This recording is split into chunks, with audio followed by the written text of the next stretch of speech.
NR creation நேயர்கள் அனைவரையும் அன்போடு வரவேற்றுக் கொள்கிறேன். சேனலை சப்ஸ்கிரைப் பண்ணாதாக்கள் பண்ணி வச்சுக்கோங்க. அப்போதான் அடுத்தடுத்த காணொலிகளை பார்க்கக்கூடிய வகையில் இருக்கும். நீங்கள் தரக்கூடிய ஆதரவு தான் இப்படியான இன்னும் பல காணொலிகளை பகிர்றதுக்கு ஊக்குவிக்கும். இதுக்கு முந்தின பதிவில் கல்யாணம் முடிக்க முதல் ஏன் ஒரு சில பொம்பளைகள் வெளிநாட்டுக்கு வாராங்க என்றது சம்பந்தமாக சில விஷயங்களை பேசியிருந்தேன். அதில் தொடராக இந்த பதிவில் கல்யாணம் முடிச்ச பிறகு ஏன் ஒரு சில பொம்பளைகள் வெளிநாட்டுக்கு வாராங்க என்றது சம்பந்தமாக ஒரு சில விஷயத்தை பேசுவோம். கல்யாணம் முடித்த பொம்பளைகள் வெளிநாட்டுக்கு வர்றதுக்கு பெரும்பாலும் அவங்களுக்கு பின்னால் இருக்கிறது ஒரு சில பொறுப்புணர்வற்ற சில புருஷன்மார் தான். வாழ்க்கையில இந்த பொறுப்புணர்வு இல்லாமல் இருக்கிறது, குறிப்பாக கல்யாணம் முடிச்சதுக்கு பிறகு பொறுப்புணர்வு இல்லாமல் இருக்கிறது தான் வாழ்க்கையில முக்காவாசி பிரச்சனைக்கு காரணம் அறிக்கும். எந்த அளவுக்குண்டா சில நேரத்தையில டிவோர்ஸ் வரைக்கும் கொண்டு போய் வைக்கும். குறிப்பா சின்ன வயசுல கல்யாணம் முடிக்கிறார்கள், 19-20 வயசுல முடிக்கிறார்களுக்கு சின்ன பிள்ளைத்தனம். நம்மளை நம்பி ஒருத்தர் இருக்கால, நம்ம அவளை நல்லா பார்த்துக்கணுமே, நம்மளை நம்பி ஒருத்தர் அவரோட பிள்ளைய தந்திரிக்காரு, இப்படியெல்லாம் யோசிக்கிறல்ல. பொடி மாடல் சேர்ந்து கண்ட நின்ற மாதிரி சுத்தி திரிகிற, ஊட்ட போறது நினைச்ச டைமுக்கு போற, பொண்டாட்டி நம்ம வருவோம்னு சொல்லி தூங்காம காத்துட்டு இருப்பாள, பொண்டாட்டியோட நம்ம கொஞ்சம் டைம் ஸ்பெண்ட் பண்ணணுமே, பொண்டாட்டி 4 விஷயம் நம்மளோட ஷேர் பண்றதுக்கு வச்சுட்டு இருப்பாள, அதை போய் கேட்கணுமே, இப்படி ஒரு மைண்ட் செட் இல்லை. இப்படி இருந்தேன்னு சொன்னா புருஷன் பொண்டாட்டிக்கு இடையில இருக்கிற அந்த உறவுல ஒரு விரிசல் ஏற்படும். அப்படி ஒரு விரிசல் வந்தேன்னு சொன்னா குடும்ப உறவுல ஒரு சந்தோஷம் இருக்காது. சந்தோஷம் இல்லைன்னு சொன்னா 2 பேருக்கும் இடையில ஒரு வெறுப்புணர்வு வரும். வெறுப்புணர்வு வந்தேன்னு சொன்னா 2 பேரும் ஒண்டாயிருந்து எந்த பலனும் இல்லை. 2 பேரும் ஒண்டாயிருந்து எந்த பலனும் இல்லைன்னு சொன்னா கடைசி தீர்வு பிரியணும். இதுக்கு ஒரு இடத்துல நடந்த சம்பவத்தை சொல்றேன். ஒரு புருஷங்காரரு ஊட்ட போறது நடுஜாமத்துல போற பொடிய மாறோட நல்லா சுத்தி அடிச்சுட்டு எல்லாம் செஞ்சுட்டு இவர் ஊட்ட போய் கதவை திறக்க சென்னு சொன்னா பொண்டாட்டி கதவை திறக்குறல. அப்ப இந்த பிரச்சனை அந்த குடும்பத்துல இருக்கிற ஒரு பெரிய ஆள்கிட்ட போகுது. கூப்பிட்டு விசாரிக்கிற டைம்ல பொண்டாட்டி கிட்ட கேட்க போல பொண்டாட்டி செல்றா, இவர் வாராது நடுஜாமத்துல, எனக்கு என்ன சரி இவரு தான் வாராரு, அல்லாடி வேற யாரும் சரி ஊட்ட வந்து கதவை தட்டுறாங்களாண்டு, அதான் நான் கதவை திறக்குறேன். எந்த அளவுக்கு அதை நீக்கிட்டு பாருங்க. இன்னும் ஒரு சில ஆக்கள் இருக்கிற உண்மைக்குமே நல்ல ஆக்கள், ஆனா ரோட்டால போற டைமுக்கு பொம்பளை பிள்ளைகளை கண்டுச்சுன்னா அவர் கல்யாணம் முடிச்சிட்டாருன்றது மறந்துடுறையோ என்னமோ தெரியா, ஆனா அவருக்கு திடீர்னு ஒரு பவர் ஒன்று வந்துடும். இப்ப உதாரணத்துக்கு பைக்ல போயிட்டு இருக்காருவீங்களே, இப்படி போயிட்டு இருந்த பைக் இப்படி ஆயிரும், 2 டயர் 1 டயர் ஆயிரும். கண்ணை மூடி கண்ணை திறக்குற அந்த கெப்புக்குள்ளுக்கும் இந்த தொங்கல்ல இருந்து அந்த தொங்கல்ல இருப்பாரு, அந்த தொங்கல்ல இருந்து இந்த தொங்கல்ல இருப்பாரு. ரோட் அந்த போவார போக்கு டயர் வந்து ரோட்ல படாது, அப்படித்தான் ஓடி தெரியுது. நலவை போல ஒரு நட்டம் வந்துட்டு எப்பயும் எதுவும் வரலாம். நலவை போல ஒரு நட்டம் ஒன்று வந்தா தண்டை நம்பி இருக்கிற பொம்புல தனக்கு ஒரு புள்ள இருந்தன்னு சொன்னா அந்த புள்ளோட நிலைமை இது ஒன்றையுமே யோசிக்கிற இல்லையே. ஏதாவது ஒன்று நடந்துட்டு சொன்னா அந்த பொம்புளைக்கும் அந்த புள்ளைக்கும் தான் சீரழியும் ஒன்று. 2வது இப்படி ஒன்று நடந்துட்டு சொன்னா அந்த பொம்புளோட வாழ்க்கை துணை இல்லை. வாழ்க்கை துணை இல்லைன்னு சொன்னா புள்ள அனாத, பொம்புளை விதவை. இன்றைக்கு விதவை பொம்பளையில கல்யாணம் முடிக்கிறதுக்கு ஆம்பளைகள் முன் வர விதம் குறவு. ஆனா அவங்கள பாவிக்கிறதுக்கு நிறைய பேர் லைன்ல நிற்பாங்க. இன்றைக்கு கொஞ்சம் பேர் புருஷன் இல்லாத பொம்பளையில வலை போட்டு தேடி திரியுது. கல்யாணம் முடிக்கிறதுக்கு இல்ல, சைட் சப்போர்ட்டுக்கு வச்சிட்டு இருக்கிறது. அது இருக்கட்டும், அதை பத்தி பின்னால ஒரு வீடியோ ஒன்று போடுவோம் இருக்கேன். இப்படி ஏதாவது ஒன்று நடந்து அந்த பொம்பளை விதவி ஆயிட்டாண்டு வைங்களே, ஆயினான்னு சொன்னா இன்றைக்கு எல்லா பொம்பளைகளும் கைத்தொழில் தெரிஞ்சாக்களும் இல்லை, எல்லா பொம்பளைகளும் ஜெப் செய்கிறாக்களும் இல்லை. அப்போ அவங்களுக்கும் ஏதோ ஒரு வருமானம் தேவை, அவங்களுக்கும் தேவரிக்கி அவங்களுக்கு தின்னணும் குடிக்கணும் எல்லாம் செய்யணும். அவங்களுக்கு யார் சரி உதவி செய்ய போகணும்னு சொன்னாலும் தூண்டலை போட்டு தான் உதவி செய்ய போறேன். ஒரு சிலாக்கள், இன்னொரு சிலாக்கள் அவங்களோட பிரபல்யத்துக்காக வேண்டி அவங்களோட வறுமையை பாவிச்சுக்கிற இப்படி இருக்கு. அப்ப இப்படியான கட்டத்துல அவங்களுக்கு வருமானம் தேவை, அவங்களும் வாழ்க்கையை ஓட்டணும். இந்த கட்டத்துல அவங்க என்ன முடிவெடுக்கிற, வெளிநாட்டுக்கு போகும். இப்படி கொஞ்சம் பேர் வெளிநாட்டுக்கு வருவாங்க.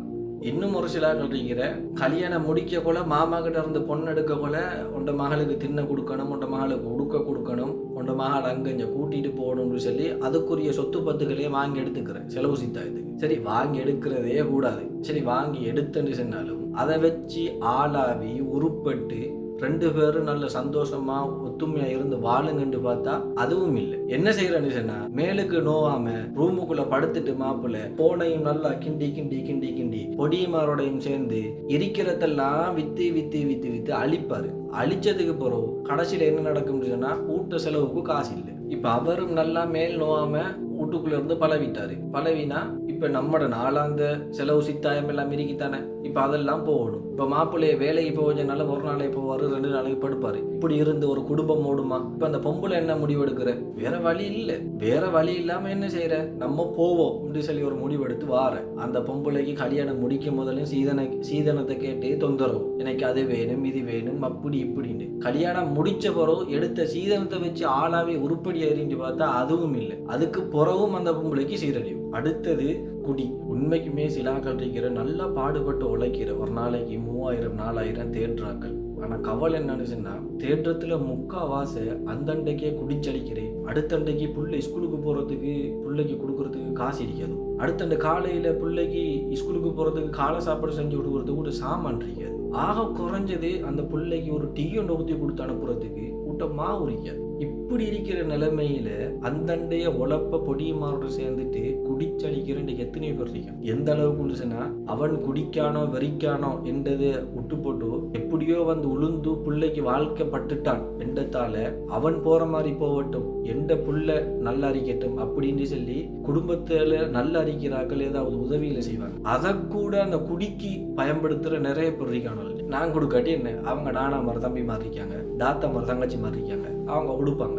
இப்படி ஒரு எண்ணம். இன்றைக்கு ஒரு சில பொம்பளைகள் இப்படியான ஆம்பளைகளோடையும் அவங்களோட கனவு, அவங்களோட எதிர்பார்ப்பு, அவங்களோட ஆசா பாசம் எல்லாத்தையும் குழி தோண்டி புதைச்சிட்டு என்ன செய்யற வாழ்க்கை பட்டுட்டோம். ஒரு பிள்ளையாவும் பெய்த்து விட்டா துணை இல்லாம பெய்த்திரும் என்றதுக்காக வேண்டி காலத்தை கடத்திட்டு போற நிறைய பேர் இருக்காங்க. சும்மா யோசிச்சு பாருங்க. இப்படியே குடிச்சு அழிச்சென்று சொன்னா அவங்களும் தின்னட முடியும். புள்ள வளர வளர பிள்ளைக்கு செலவு கூடும். புள்ளோட ஓதல் படிப்பு ஊட்ட வர மத்த செலவு போடும். இன்றைக்கு எந்த அளவுக்கு குடிக்கிறார்கள் இருக்காங்கன்னு சொன்னா பொதுவா பொம்பளைகளுக்கு மாசம் மாதவிடாய் வரும். அந்த மாதவிடாய் வார கட்டத்துல ஃபெம்ஸ் ஒரு பக்கத்தை வாங்கி கொடுக்காம அந்த காசிக்கும் குடிக்கிறார்கள் இன்றைக்கு எத்தனையோ பேர் இருக்காங்க. இதை நான் கூச்சம் இல்லாம பேசுறேன்னு நீங்க ஒண்ணு நினைக்க வேணாம். இன்றைக்கு வெக்கம் இல்லாம சமூகத்துல இப்படி எல்லாம் நடக்க போல நான் கூச்சம் இல்லாம இது உங்களுக்கு முன்னால பேசுறதுல என்ன பொறுத்த வரைக்கும் அந்த தப்புமே இல்லை. அவங்களும் இப்படி இருந்துட்டு சொன்னா எவ்வளவு நாளைக்கு பொறுமையா இருப்பாங்க? ஏதோ ஒரு கட்டத்துல அவங்களோட பொறுமையும் ஒரு பூகமா வெடிக்கத்தான் போகுது.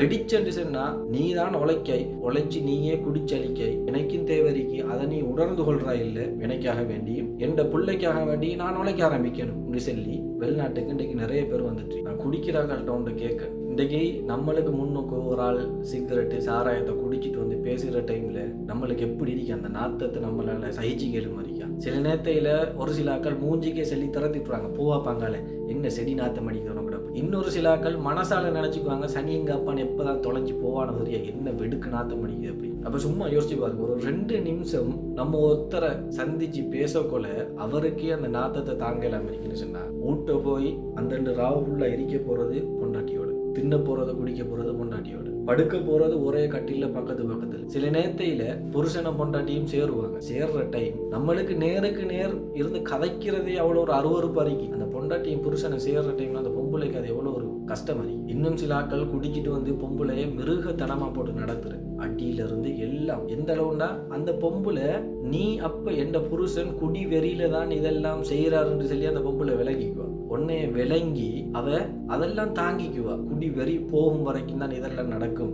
வெறி முடிஞ்சதுக்கு போறோம் அவரை மாதிரி ஒரு தங்கமான மனுஷன் இல்லை. சில நேரத்தையில புருஷன் ஊர் அறிஞ்ச குடிகாரனா இருந்துட்டு சொன்னாலும் பொண்டாட்டிட்ட வந்து ஒரு யாரு சரி ஒரு ஆள் உண்டு புருஷன் குடிகாரன்னு சொன்னா சில நேரத்தையில நீ செய்யற அந்த கேடுகட்டு விஷயத்தை கூட உன்னை பொம்புல நியாயப்படுத்துவா. நீ சமூகத்துல தலகுனியப்படாங்கிறதுக்காக வேண்டி என்ற புருஷன் மேல் நோவை உழைக்காது பகலெல்லாம் அந்த வழி தெரியாம இருக்கிறதுக்காக வேண்டித்தான் குடிக்காரு என்று சொல்லி நீ செய்யறது தப்பா இருந்தாலும் அதை நியாயப்படுத்துவா.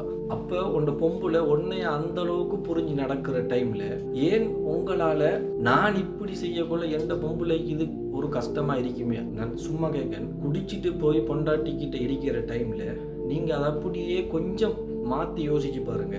நீங்க பொண்டாட்டியாகவும் பொண்டாட்டி புருஷனாகும். நீங்க பொண்டாட்டி உங்களோட பொண்டாட்டி உங்களோட புருஷன் குடிச்சிட்டு வாரா உங்கள்கிட்ட வந்து இருக்க இப்படி நாத்தம் வருது, அப்போ உங்களுக்கு அதை சகிச்சு கேளும். இப்படி கொஞ்சம் யோசிச்சு பாருங்க. எவ்வளவுதான் புருஷன் பொண்டாட்டின்னு இருந்தேன்னு சொன்னாலும் புருஷன் பொண்டாட்டிக்கு அப்பால மனுஷன் என்ற வகையில தவிர்க்க முடியாத சில விஷயங்கள் இருக்கு. இப்போ உதாரணத்துக்கு பொண்டாட்டி கிட்ட வேறுவனத்தை மடிக்கின்னு சொன்னா புருஷன் பொண்டாட்டி கிட்ட போறதுக்கு கொஞ்சம் சங்கடப்படுவாரு. அது அவருக்கு கொஞ்சம் அருவருப்பு அறியும். அதே மாதிரி தான் அவள் பொண்டாட்டியா இருந்தேன்னு சொன்னாலும் அவளும் மனுஷன் என்ற வகையில் அவளுக்கும் சில சங்கடமான விஷயங்கள் இருக்கு. சிகரெட்டை குடிச்சிட்டு சாராயத்தை குடிச்சிட்டு அந்த நாத்தத்தோட அவள்கிட்ட போகக்குள்ள அது அவளுக்கு ஒரு பெரிய சங்கடம் இருக்கும். சிலாக்கள் அதை செல்லுவாங்க, சிலாக்கள் அதை செல்ல மாட்டாங்க. ஏன்னு சொன்னா பெரும்பாலும் பொண்டாட்டிமாரை இப்படி வச்சுட்டு இருக்கிறேன்னு சொன்னா பொண்டாட்டிமாருக்கு மனசுல புருஷனோட எதை பேசணும்னு தோணுதோ அதை பேசக்கூடிய நிலைமையில பொண்டாட்டிமாரை வச்சுட்டு இருக்கிற புருஷன்மார வீதம் இன்றைக்கு குறவும். எவ்வளவுதான் நம்ம பொண்டாட்டி புருஷனா இருந்தேன்னு சொன்னாலும் நம்ம இதுகளையும் கொஞ்சம் விளங்கி நடக்கணும். இந்த போதையில் இருக்கிறார்களுக்கு நான் ஒன்று சொல்றேன், உங்களுக்காக வேண்டி உங்களால இதை விட்டு தூரமாக இயலாண்டு சொன்னாலும் பரவாயில்ல, உங்களோட குடும்பத்துக்காக வேண்டி நீங்க இதை விட்டு தூரமாக பாருங்க. ஏன் தெரியுமா, இது பாதிக்கிறது உங்களை மட்டும் இல்லை, உங்களோட குடும்ப கட்டமைப்பு முழுக்க பாதிக்கும். உங்களில் இருந்து உங்களோட பேரப்புள்ள வரைக்கும் போகும். அது இன்றைக்கு ஒரு சில ஊர்ல ஒரு சில ஆக்களை அறிமுகப்படுத்துறேன்னு முன்னுக்கு குடிகாரன்ற பட்டத்தை போட்டு பேரை சொன்னா தான் தெரியும். அதே போல ஒரு சில பொம்பளைகளை அறிமுகப்படுத்த போல குடிகார அண்ணாற பேரை போட்டு பொண்டாட்டின்னு சொன்னா தான் தெரியும். புள்ளை அறிமுகப்படுத்த போல குடிகார பேரை போட்டு புள்ளட பேரை போட்டா தான் தெரியும். யாரோ பெத்த மகள் உங்களுக்கு வாழ்க்கப்பட்டு கடைசியில எப்படி பேர் வருது, குடிகார என்னார்ட பேரை போட்டு பொண்டாட்டி. அப்பாவி புள்ள குடிண்டாலே என்னன்னு தெரியாத புள்ளைக்கு பேர் எப்படி வருது, குடிகார இன்னார்ந்த மகன். உங்களுக்காக வேண்டி உங்களால மாறையலான்னு சொன்னாலும் உங்களோட புள்ள குட்டிக்காக வேண்டியாவது இதை விட்டு தூரமாகிறதுக்கு முயற்சி செய்யுங்க. அடுத்தது கடன். இன்றைக்கு ஒரு சில பொம்பளைகள் கடனை கட்டுறதுக்காக வேண்டிய வெளிநாட்டுக்கு வர.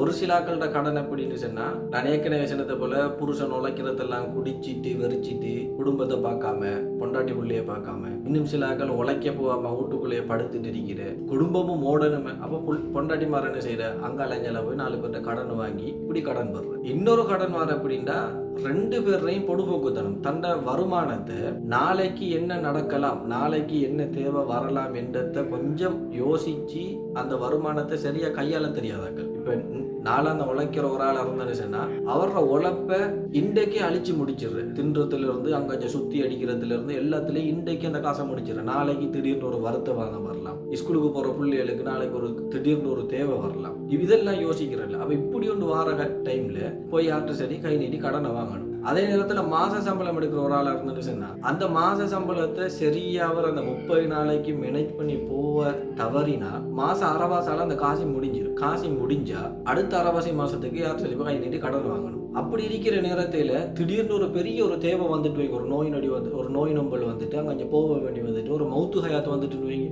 குடும்பத்துக்குள்ள. அப்ப இந்த கட்டத்துல அங்க போற வாரத்துக்கு திரும்ப போய் யார் கடன் வாங்கணும். அடுத்த மாசம் சம்பளத்தை எடுத்து இந்த கடன் எல்லாம் கட்டி முடிய போல அடுத்த மாசத்துக்கு செலவுக்கு காசு இருக்காது. அப்ப என்ன செய்யணும், திரும்ப போய் கடன் வாங்கணும். இப்படியே கடன் வாங்கி ரோல் அடிச்சு வாழ்க்கையை ஓட்டிட்டு போகக்குள்ள ஒரு இடத்துல நல்லா வந்து இறுகிட்டு சொன்னா கடன்காரன் எல்லாம் செஞ்சுருவாங்க. வீட்டு வாசல் வரைக்கும் வந்து நின்றுவாங்க. வீட்டு வாசல் வரைக்கும் வந்து நின்றுட்டு சொன்னா இப்ப கடனை கொடுத்தே ஆகணும். இப்ப வீட்டடிக்கிற ஆம்பளை வெளிநாட்டுக்கு வரேன்னு சொன்னா அதுக்கு திரும்ப யார்கிட்ட சரி போய் கடன் வாங்கணும். யாரு கடன் தரப்போறா, தாரதுக்கு ஒத்தனம் இல்லை. அப்ப இருக்கிற ஒரே வழி என்ன, இருக்கிற பொம்புல கடனை கட்டத்துக்காக வேண்டி வெளிநாட்டுக்கு வரணும். பொம்புல வெளிநாட்டுக்கு வர ரெடி ஆகிட்டு சொன்னா 4 லட்சம் ரூபாய் காசு கிடைக்கும். அப்ப அதுல ஏதோ ஒரு விதத்துல இருக்கிற கொஞ்சம் கடன் முடிஞ்சிடும். இப்படி கொஞ்சம் பொம்பளைகள் அந்த கடனை கட்டுறதுக்காக வேண்டின்னு சொல்லியே வெளிநாட்டுக்கு வர. இன்னொரு சில ஆக்கள் இருக்கிற புருஷன்மார் எவ்வளவுதான் கண்ட்ரோல் பண்ணி போகணும்னு சொன்னாலும் அதுக்கு பொண்டாட்டி சப்போர்ட்டிவ் வரைக்கிறது. இப்ப எல்லார கூட்டாளிமார்லையும் எடுத்து பார்த்தா பணக்காராக்கள், நடுநிலையானாக்கள், அதை விட கொஞ்சம் பொருளாதாரத்துல கீழ்மட்டத்துல உள்ளாக்கள் எல்லாருமே இருப்பாங்க. அவங்களோட வருமானத்துக்கு ஏற்ற மாதிரி வாழ போனோம்னு சொன்னா ஒரு பிரச்சனையுமே இல்லை. எங்க பிரச்சனை வரணும்னு சொன்னா இன்னைக்கு பொதுவா பொம்பளைகள்கிட்ட ஒரு பழக்கம், அவங்களோட கேங்ல ஒரு ஆள் ஒன்று செஞ்சேன்னு சொன்னா அடுத்தால் அதை விட கொஞ்சம் ஸ்பெஷலா செஞ்சு ஒரு ஸ்டேட்டஸ் வைக்கணும். வச்சாதானே அவங்களுக்கு மனசாரு. இப்ப உதாரணத்துக்கு அவங்களோட கேங்ல இருக்கிற ஒரு புள்ளையோ இல்லாட்டி அந்த புள்ளோட பிள்ளைக்கோ ஒரு பேர்த்டே கொண்டு வந்து 8000 ரூபாய்க்கு ஒரு கேக் கொண்டு வெட்டிட்டாங்கன்னு வைங்களேன். கேக் கொண்டு வெட்டி ஸ்டேட்டஸ் வச்சா அதை பாக்குற அதே கேங்ல இருக்கிற அடுத்தால் அவட பேர்த்டேக்கு ஒரு 9000 ரூபாய் இல்லாட்டி 10,000 ரூபாய்க்கு ஒரு கேக் கொண்டு வெட்டணும். வெட்டினா தான் அவங்களுக்கு அந்த மன திருப்தி ஆகும். அதை பார்க்குற அடுத்தால் அதை விட இன்னும் கொஞ்சம் எஸ்பெஷலாக செஞ்சு குரூப்லேயோ இல்லாட்டி ஸ்டேட்டஸ்லேயோ தூக்கி வைக்கணும். அப்போதான் அவைக்கு மன திருப்தி ஆகுது. இன்னும் ஒரு சில ஆட்கள் மேக்கப் அடிச்சுட்டு நல்லா பளிச்சிந்து குரூப்லேயோ இதுலேயோ ஒரு ஃபோட்டோ ஒன்று நல்லா தூக்கி போட்டுட்டுன்னு சொன்னால் நல்ல உடுப்பு ஜாமானை போட்டு அதை பார்த்துட்டு ஆசை. சில புருஷன்மார் இந்த பொண்டாட்டி மாற இப்படியான இந்த லக்ஸரி லைஃபால சில புருஷன்மார் கடன் படுற. கடன் பட்டா கடன்காரன் வந்து நிக்க போல என்ன செய்யற, புருஷனை மனசால நினைச்சுக்குவான், இந்த கடன் எல்லாம் பட்டதே உனக்காக வேண்டிதான், இனி எனக்கு இது கடன் பட்டு திரும்ப வெளிநாட்டுக்கு போவே மேல கேட்டது தாரத்துக்கு திரும்ப இல்லை. என்ன செய்யற, இவதான் வந்து இந்த கடனையே கட்ட வேண்டிய ஒரு நிலைமை. இப்படி ஒரு சில ஆக்கள் கடன் பட்டு இந்த கடனை கட்டுறதுக்காக வேண்டிய வெளிநாட்டுக்கு வரும். சேனலை சப்ஸ்கிரைப் பண்ணாதாக்கள் பண்ணி வச்சுக்கோங்க. நீங்கள் தார ஆதரவு தான் இப்படியான சில காணொளிகளை இன்னும் பதிவிடுறதுக்கு ஊக்குவிக்கும். இதனுடைய தொடராக இன்னொரு காணொளியிலே சந்திக்கும் வரை விடைபெறுகிறேன். நன்றி.